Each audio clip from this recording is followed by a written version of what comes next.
Assalamualaikum warahmatullahi wabarakatuh. Perkenalkan, saya Farisina Purba dari kelas 4 Public Relation D.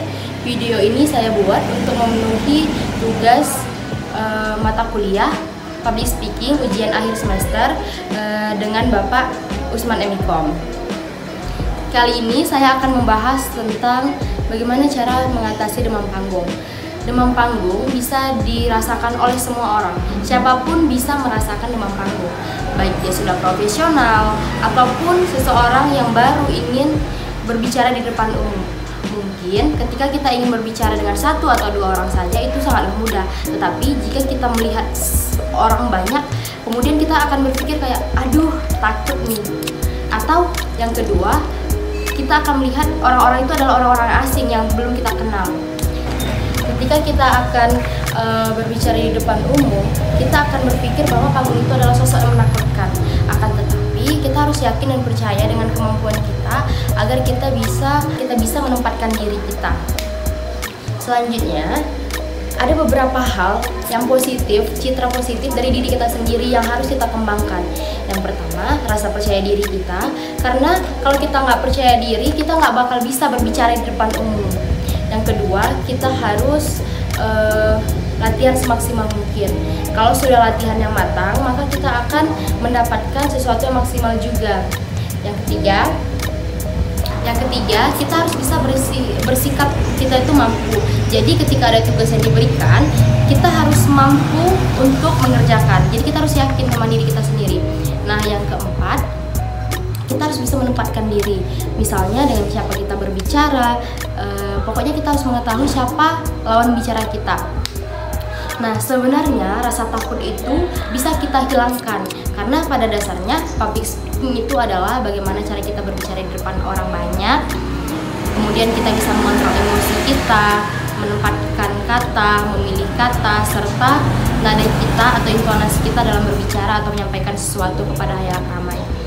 Jadi rasa takut itu bisa kita hilangkan dengan cara yang pertama, kita harus berpikir positif. Jadi kita hilangkan nih pikiran-pikiran negatif.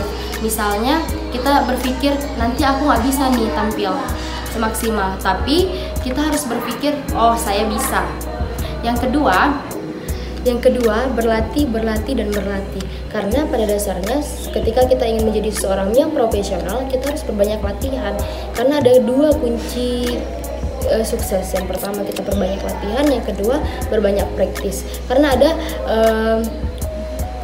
ada pepatah yang mengatakan bahwa bisa karena terbiasa. Nah, yang ketiga, kita biasakan berbicara dengan catatan kecil.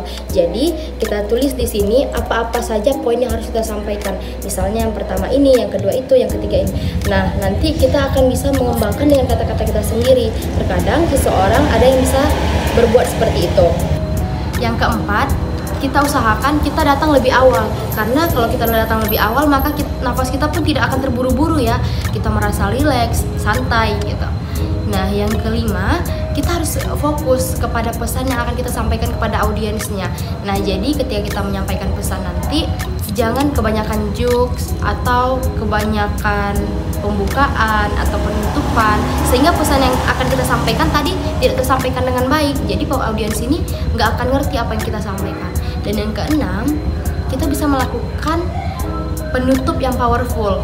Nah, jadi kalau misalnya penutup kita powerful nih di akhir, maka audiens bakal, wih keren ya gitu.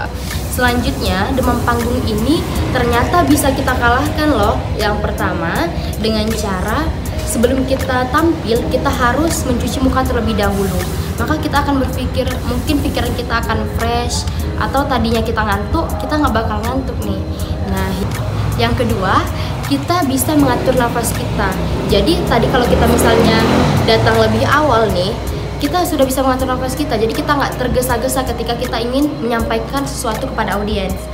Nah, yang ketiga, kita rehat sejenak. Misalnya sebelum kita tampil, kita rilekskan pikiran kita beri jeda atau waktu sedikit sebelum kita tampil. Yang keempat, kita bisa meminta dukungan. Nih, misalnya kita akan tampil nih ya. Siapa yang menemani kita?